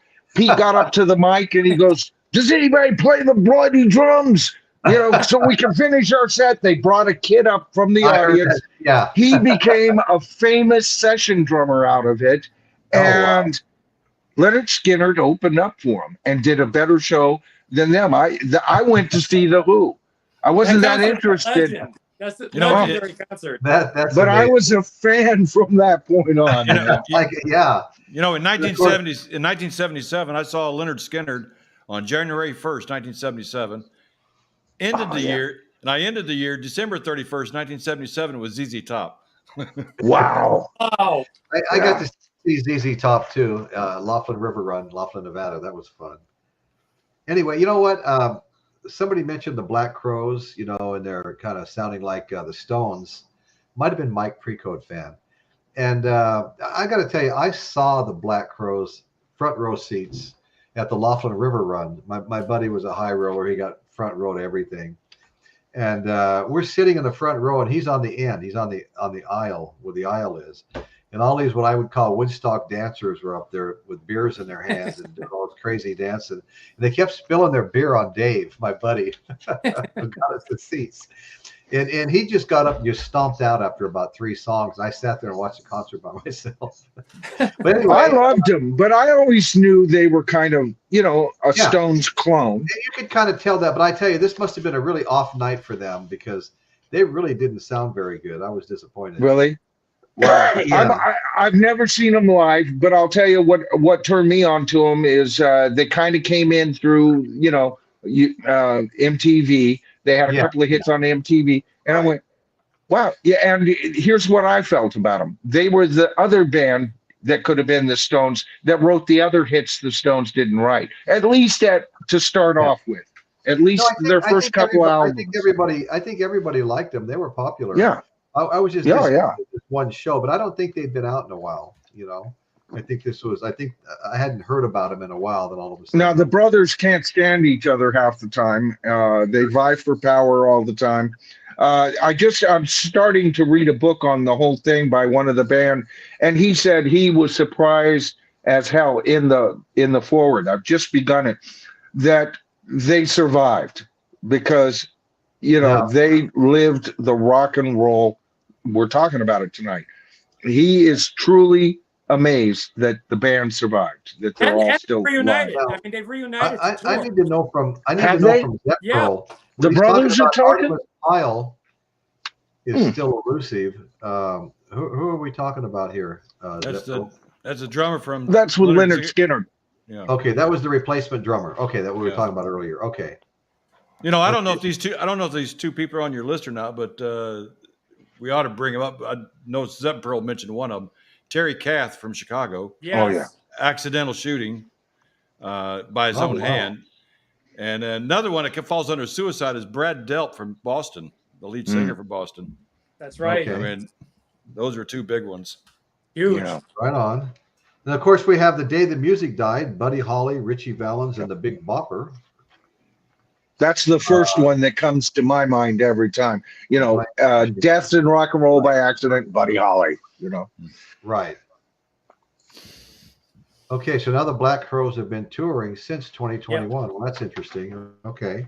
Okay, so we already mentioned Ronnie Van Sant and the Gaines brothers. Dwayne Allman. That was another plane crash, right? Yeah. Motorcycle. No, motorcycle. That's what I'm saying. Didn't I think Butch Trucks about a year later, almost on the same day, died plowing into the same damn tree. Okay. I think. Yeah. I think. Is he related to Derek Trucks? Don't know. Okay. Okay. Yeah, that is one amazing. Well, maybe I'm getting it messed up with the Allman Brothers. Okay, so you're talking about one of the Allman Brothers, right? Well, Derek Trucks. You talk about an amazing guitar player. He had B.B. King on one side of him. Okay, and, I'm getting. Yeah, I think I've got my wires crossed. Who's the other one? The other Trucks. Oh, I'm sorry. Give me a. Oh.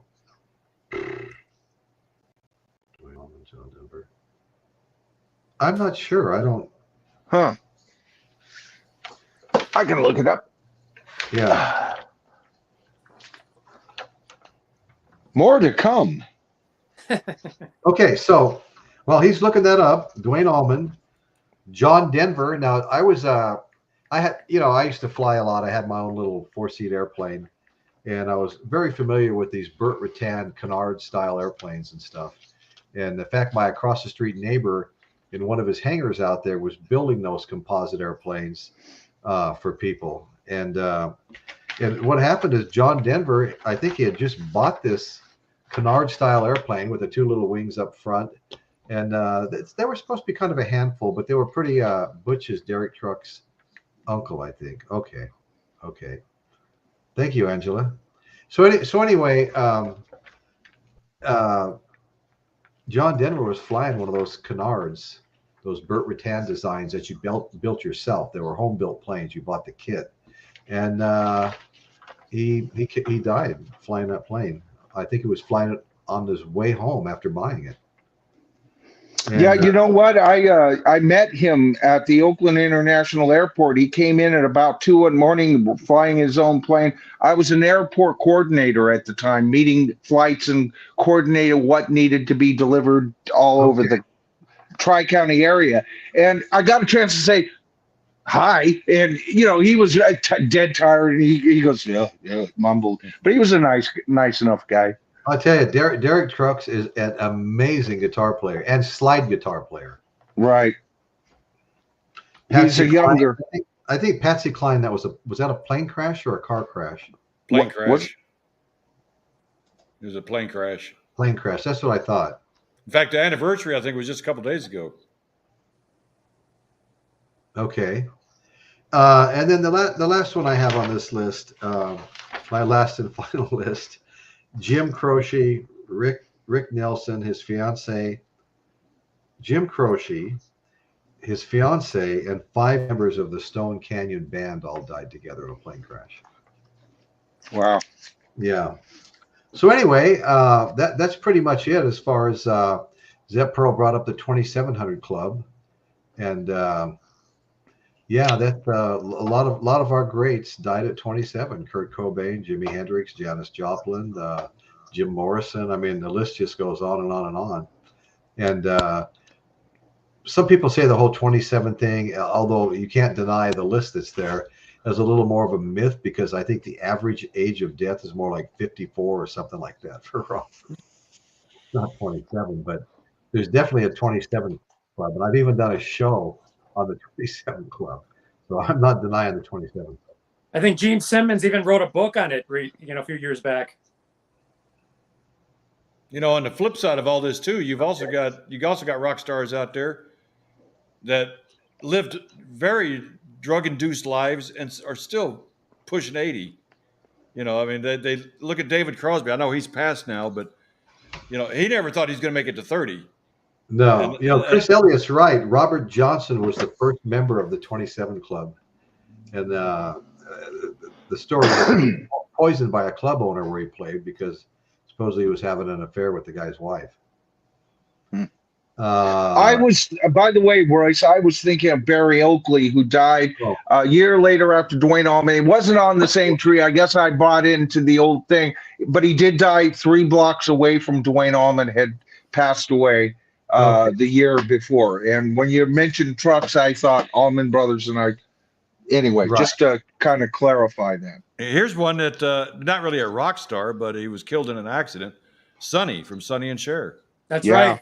Oh yeah, skiing accident. That's right. Yeah. Yeah. Boy, that tore Cher up. You know, up until that point, she always played it kind of cool and aloof with Sonny. So, you know, the dream is over. Kind of. You almost felt that. But man, she had to go in for serious therapy after that. You know. Oh, I never heard that. Well, they had a reunion, I believe, on David Letterman's show. Not too long they did. Before he was killed. Yeah. Right. Did they sing "I Got You, Babe"? I think they did, didn't they? They did. That's familiar. Yeah. They had a weekly TV show, Sonny and Cher. Oh yeah. And it started with that song and ended with that song. Never missed it. For some reason I was a fan of that show. You know. I know. That was a good show. It was fun to watch. Yeah. She used to really get Sonny all the time. I mean, Sonny was the butt of most, if not all, the jokes. Yeah. Well, I think that was part of the frustration, because as she started playing like the smart one, the one who was one step ahead of Sonny, she actually started believing in herself by going through that. I think that's why she did so well as a solo artist and later coming out of the shell, because when you see her first movie role, that she kind of got some nice criticism for it. But then compare that to her later 80s and early 90s films. I mean, she really turned into a fantastic actress as well as that. But Sonny, behind the scenes, as soon as that skit was over, He was in control. He was the boss. He was the writer. He was the producer. He was a bit hard to take. He was really hard to take. And then became a politician after that. And yeah. Was he congressman or senator? I can't remember which one, but No, I think he was just like mayor of. No, he was in he was in Congress. He was in Congress. I think he was a congressman. I don't think he hit Senate, but I forget. Or a representative. It was like Palm Springs, right? It was for a section of California. Yeah. Yeah, I thought it was the Palm Springs area, the high desert. Probably. I mean, I've been wrong before. Oh, there was somebody that was mayor of Palm Springs. I thought it was Sunny. I'll look it up later. Where was Clint Eastwood? Where was Clint Eastwood mayor of? Oh, that was Carmel. Yeah, Carmel. Right. Yeah, I've got a video of visiting his ranch, Mission Ranch. He bought. Developers were going to stick a bunch of condominiums on it. He bought it, and he's got a nice restaurant there. Benny and I went there for dinner. I made about a 20-minute video of that, and then we went down to the Hog's Breath Inn, owned for 27 years by Clint Eastwood. Sold it to a friend of his. Now, that's the funnest part of the video, really. You go down there, and we walk in, and there's Clint Eastwood, pictures up all over the place, whether they're spaghetti westerns or whatever. And great food. There's always a bunch of people inside, and a bunch of people outside too eating. And so I started kidding around in there, and I asked the bartenders and the waiters and stuff, Clint Eastwood been in lately? Oh, he's on all the time. And one of them goes, he was in last night. I go, oh, he was. And of course, everybody in the whole place is listening, right? And so we started having fun. And one of the guys goes, yeah, he came in. He didn't speak very good English. He came in, signed my check so I could get my money. He didn't even order it anymore. And like we're all laughing and stuff like that. And that's when that's when they were showing me the Clint Eastwood beer. Yeah. And the guy picks up a bottle of beer and goes, Clint Eastwood gets a penny for every one of these sold. And I wished I would have bought some. I would have sent some to Dan. He was asking about them. Wanted to know if they would ship. I've got a bottle of Ozzy Osbourne wine. Oh, you do? Yeah. Oh, but you have to bite the neck off the bottle to partake of it, right? Michael Chavez says Sonny Bono was the mayor of Palm Springs and then became a congressman after that. Okay, good. See, there you go. You challenge my knowledge, and what happens? But here's something we didn't cover tonight. It's a little bit late, probably, but what about all of the older rock stars? Now they're older. We've got Christine McVie, we've got Jeff Beck, we have David Crosby, who was it? Gary Rosington, and several others. The Bachman Turner Overdrive guy. All right. But it seems like a whole lot of these people are passing away. How come we don't get cause of death anymore? And is that connected to a certain year that's not very popular to mention here on YouTube? We don't get causes of death anymore. A short undisclosed illness is now, I haven't seen anything in our society that has generated the idea that it's not considered good business, show business, to tell us what the cause of death is. So that hasn't changed. What has changed? Think about that. It's not a real popular discussion on YouTube. Okay, no. And I'm not bringing it up beyond that. But think about it.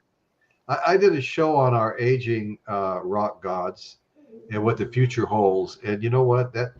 It's going to be coming hot and heavy now. I mean, they're 70s, 80s. Oh yeah, and a lot of abuse in their early lives too. And right. I love some of those little spoofs you see. We got to start thinking about the world we're going to leave Keith Richards. I remember, because when I was a kid listening to all this music, 12, 13 years old, those were the adults performing. Now I'm 65 years old. Now, how the hell old are they now? I mean, yeah, right. That's what I'm saying. Right. I mean, it's going to be like weekly or monthly now. There's just so many of them that are so old now. Right. I don't know who's going to take their place. I really don't. I mean, because these are the people I've been listening to my entire life. You know, Well, since they've already got their replacements. They honor them every year at the Rock and Roll Hall of Fame. It's LL Cool J.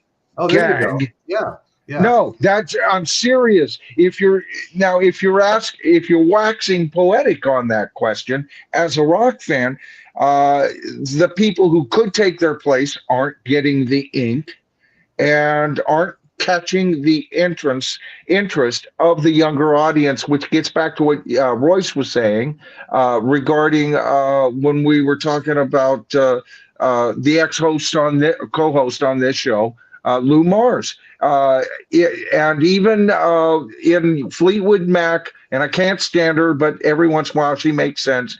Stevie Nicks was saying when Lindsay wanted to make the double album, she said, no, let's make this, because he thinks everybody's on the carpet and reading the liner notes, and they're just not anymore, which I felt was a poor excuse for not putting out a double album, especially by a major band. But she was right.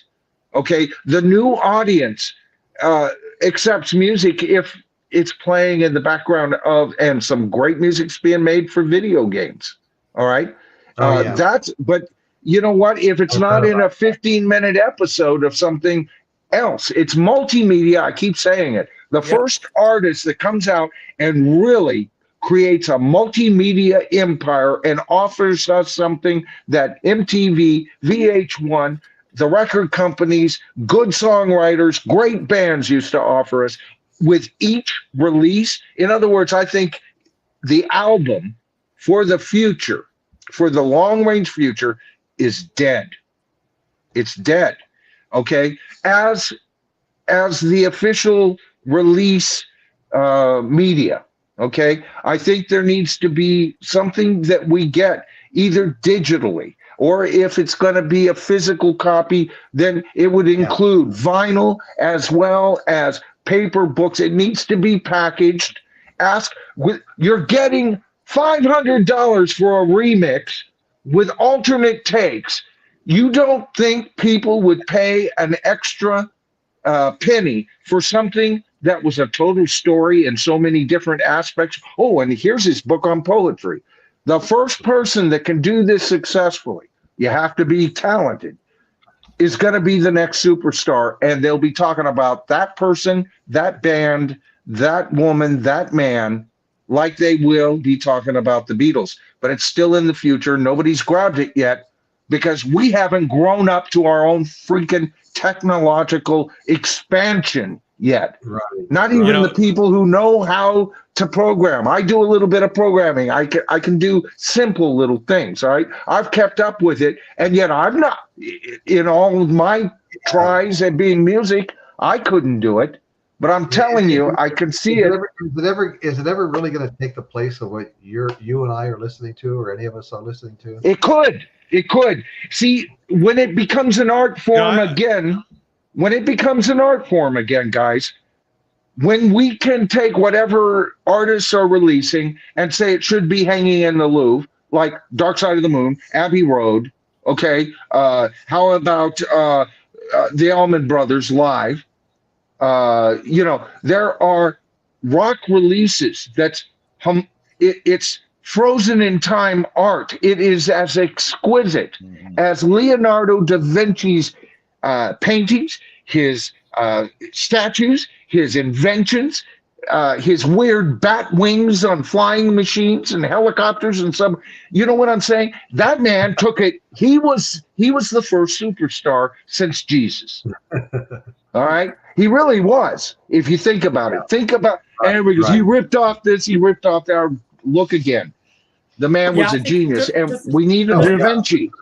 Just quickly, I wanted to add to this what Michael's saying too, is that I do think you're onto something, because what has to happen, even among a younger generation, is that with music artists, there has to be some product that people are willing to actually pay for too. Because what happens is, if you think back to like when we, collected records and all that stuff, even if you bought a record that was bad, the fact that you paid for it meant you still spent time with that physical object and gave it a chance and gave it a listen.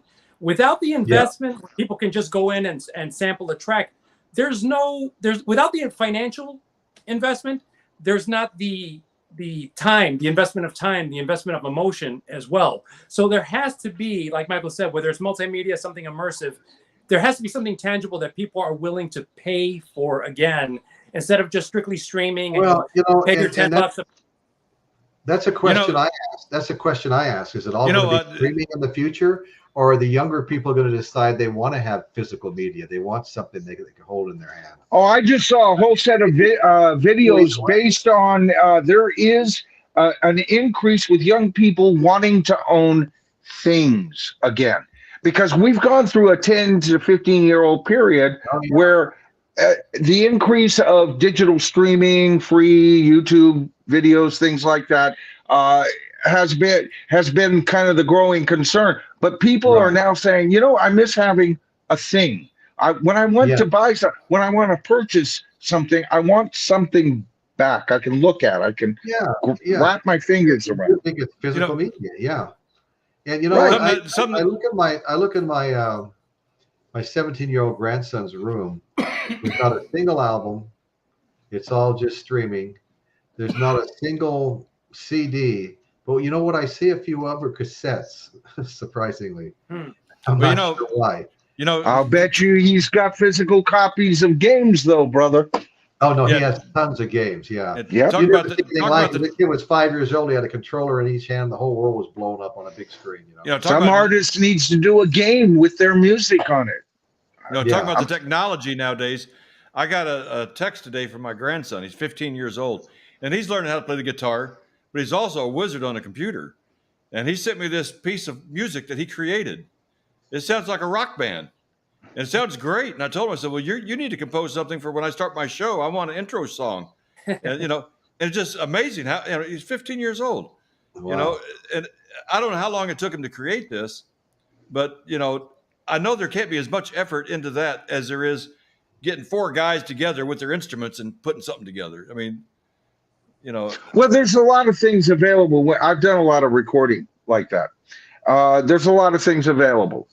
For example, you can get snippets of orchestra, pull them in to orchestrate a song. I've got a video where I've got a lot of orchestra in the background. And what I did is I took a snippet, but then I'd cut that snippet and I'd create a melody I want by grabbing a snippet of another one and grabbing another. But a lot of these people just grab a 4-second orchestration off of the Apple library, drop that on top in the right key. But then also, if he makes mistakes, if he's actually recording instruments and he makes mistakes now with a lot of the recording, you can fix the tempo. You don't have to go back and re-record it. So you can do this stuff extremely fast, and that's its biggest enemy, because you don't have time to truly create, folks. Yeah, exactly. It's all done in such a flash. You know, if that was true, think of some of the alternative takes of Dark Side of the Moon and what we actually got. Yeah. Think about it. It wouldn't have been the masterpiece. It would have been a good album, though. I do like some of those alternative takes. But it wasn't finished. They needed time. They had to live with it in the studio for it to be able to work that way, you know? And that's the problem with a lot of the artists today. Dial up a writer. Oh, Frank, he's on 2 out of the last 20 #1 hits. He's a good one. We need a song where she has contention with a man of another race, because that's the part of this theme we want to do. He dials that in. They dial up effects. They bring in hired guns of every sort, and it's over in a week, and it's out in 3 days later, thinking that they are actually John Lennon. We're just about an hour over the hour goal I had for you. So I'm going to wrap this up. Save all those good thoughts for next week. Thank you guys very much. I really appreciate you all being here. This was a fun show. And I want to thank everybody in the chat. We appreciate all your support. If you're not a subscriber, go ahead and subscribe. And I'll just mention again, I'm getting ready to run my contest celebrating 200 videos, 200 YouTube videos, and my push for 700 subscribers. So look forward to everybody entering my contest, and let's all have fun with it. All right, I'm going to sign off now. Thanks everybody very much, and that's Royce's World today. What's that, Dan? Yeah, is the next show this Sunday? Sunday, yes, Sundays. Okay. Yeah, Sunday 6:30. Back on Okay, schedule. thanks, guys. Good night, Dan, everybody. Royce, Michael, great seeing you Good guys. night. Everybody. Take care, Love guys. you.